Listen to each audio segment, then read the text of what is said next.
Merci. Je connais Nzodji Bouham depuis longtemps. Nzodji Bouham, c'est un homme politique qui a, qui a été le compagnon d'André Melchior, qui est membre fondateur aussi du parti Sawanya Frodebo 90, même avant 90. Il a été élu député à Mairie de Bujumbura. Il était avec Imazivute Jules sur la même liste. Par après, il a été gouverneur de Bururi. Mais après la mort de Dadaye, il a rejoint son siège à l'Assemblée nationale. À l'Assemblée nationale, il a été même premier vice-président de l'Assemblée nationale. Par après, il était aussi secrétaire général du parti Frodebo. Tout ce que je peux dire à ce moment-là, c'est lorsque nous étions en négociation d'Arusha. Il est l'un des initiateurs du processus d'Arusha, parce qu'à ce moment-là, Bouya, qui était président de facto, qui était venu par un putsch, il y avait le Frodebo et l'Iprona qui ne s'entendaient pas. Alors, à un certain moment, Augustin Nzodji Bouham et Léon Senghenda-Koumane, qui étaient président de l'Assemblée nationale, se sont décidés d'aller rencontrer Bouya pour lui demander, lui dire qu'il fallait à tout prix que le pays puisse quand même continuer sur les rails.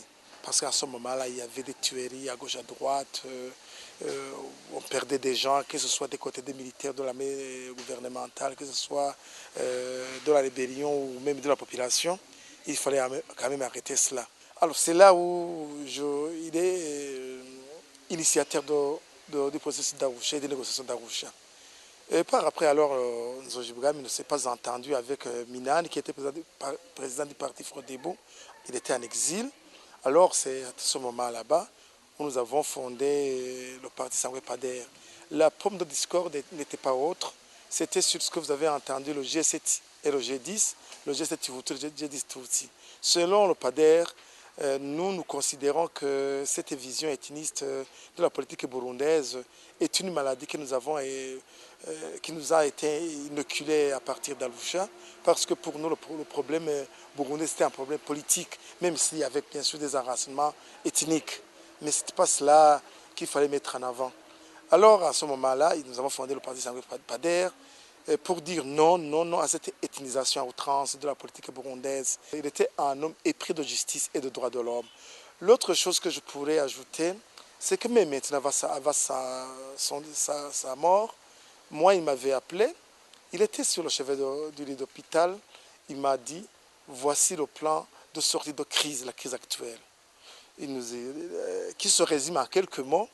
Il faut que les gens s'asseyent ensemble, dialoguent, négocient même. Il faut que les gens, que celui qui se trouve, qui voudrait aller à l'écart des autres, se rapproche des autres. C'était un homme de rapprochement. Et aussi, il propose, même si possibilité il y avait, qu'on pense même au pardon ou même à l'amnistie pour certains cas. C'était cette vision qu'il avait. C'est pour cela que moi je garde en mémoire, disons, un legs de la démocratie, legs d'écouter les autres, un legs qui me permettra demain de mettre en avant le dialogue et le vaste rassemblement.